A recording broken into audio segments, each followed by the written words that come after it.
संबंध नहीं बनता ना तो लोग क्या करते हैं, ठाकुर जी की जो मूर्ति होती है ना, जब पूरा घर जाता है, मूर्ति कहते हैं वो लोग, ठाकुर जी नहीं, ठाकुर जी की मूर्ति। तो जब पूरा घर जाता है कहीं तो ठाकुर जी को ताले में बंद करके ले जा लेते हैं, बंद कर देते हैं, खुद चले जाते हैं। अब बेचारे बाल कृष्ण अंदर रोते नहीं होंगे? और तुम कहो कि मूर्ति है तो फिर पूजा क्यों करते हो, भोग क्यों लगाते हो, जब वो खाते ही नहीं, उनको भूख नहीं लगती? तो या तो वो पाखंड कर रहे हो या फिर अब पाखंड कर रहे हो। यदि तुम मानते हो कि हमारे बालकृष्ण हैं, छोटे से बालक, हाँ यदि बड़े भगवान की पूजा करते हो कोई दिक्कत नहीं, घर में लक्ष्मी नारायण है, उमा पार्वती है, जगदम्बा है, तो हाथ जोड़ करके कहीं जाओ तो उनसे कह करके जाओ कि माँ ये रसोई है और ये चूल्हा है और ये पूरा घर आपको पता ही है, हम लोग सब जा रहे हैं और आप ही अंदर प्रेम से रसोई बनाना और प्रेम से आप ही भोजन करना। लेकिन बाल कृष्ण तो तुम्हारे हैं ना, छोटे से।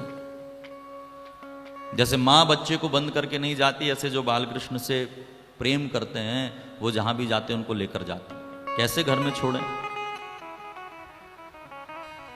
ये भाव उनका हो जाता है। तो प्यारे भाई बहन, हम यदि भूल जाएं उनको पर वो संबंध निभाते हैं। वृंदावन में एक पंडित जी रहते थे, उनकी 3 बहुएं थी, 3 बेटे थे। तो उनके मन में इच्छा थी कि मेरी भी काश कोई बेटी होती। फिर किसी महात्मा से सुना कि यदि बच्चे नहीं है या बेटा नहीं है, बेटी नहीं है, तो भगवान से संबंध बना लो। तो उन्होंने राधा रानी को अपनी बेटी बना लिया कि मेरी बेटी ये है। घर में श्री राधा की सुंदर सी मूर्ति भी ला करके रखी और उसको अपनी बेटी मानते थे। एक दिन की बात, तीनों बहुओं ने कहा पिताजी सावन का महीना आया है, हम मनिहारिन के पास चूड़ी पहनने जाना चाहती, जाएं? पंडित जी ने कहा हाँ जाओ, तीनों चूड़ी पहन के आ जाना। तो तीनों बहुएं गई, अपनी पसंद की चूड़ी पहन करके आई। फिर पंडित जी मनिहारिन के पास गए, कितना पैसा हो गया? तो उसने हिसाब करके बताया कि 4 लोगों का इतना पैसा हुआ। पंडित जी ने कहा 4? अरे मेरे तो 3 बहू हैं, तू 4 का पैसा मांग रही है? तो कहा पंडित जी मैं झूठ थोड़ी बोलूंगी, 4 आई थी।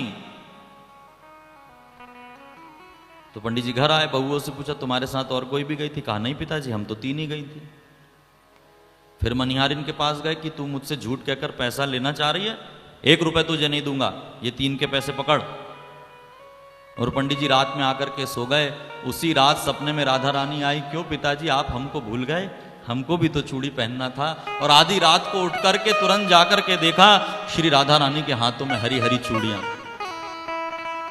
रात को ही पहुंचे मनिहारिन के पास, प्रणाम किया, देवी क्षमा करें, ये पैसे पकड़। कहा पंडित जी आप तो कह रहे थे। कहा नहीं नहीं, मैं तो अपनी बेटी को भूल गया था। कौन है आपकी बेटी? तो कहा श्री राधा ही तेरे हाथों से चूड़ी पहन करके गई। मनिहारिन ने कहा ये पैसे आप रखिए, जब उन्होंने मेरे हाथों से चूड़ी पहनी तो अब मुझे क्या चाहिए? तो आप भूल जाए निभाना, वो निभाती।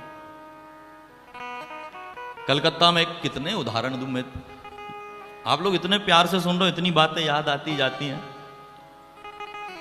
इतना समय होने के बाद भी कम पड़ जाता है। एक राम प्रसाद नाम के ब्राह्मण हुए कलकत्ता में, बंगाली बहुत सारे उन्होंने भजन लिखे। वो काली को अपनी पुत्री मानते थे। तो आंधी तूफान चली तो झोपड़े में रहते थे, तो झोपड़े का ऊपर का छज्जा सब उड़ गया। तो उनकी एक बेटी थी, तो ऊपर छज्जे में खड़े हुए और बेटी से कहने लगे बेटा वो नीचे से जो घास की पोटलियां है ना, वो उठा उठा करके देते जाना। तो बेटी उनकी घास की पोटली उठा उठा करके देती है और पिताजी छाते जा रहे हैं। तो कुछ सहेलियां आ गईं, कहा कि रमा चल मेला देखने चलते।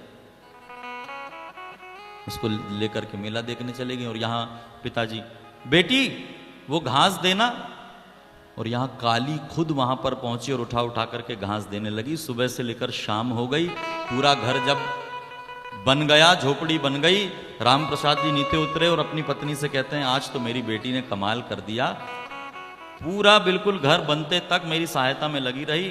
तो कहा कि कहाँ, रमा तो पहले ही वहां देखने चली गई मेला। तो कहा ये घास की पोटलियां कौन दे रहा था?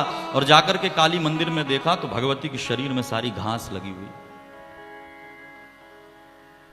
तो वो जरूर निभाते हैं प्यारे भाई बहन।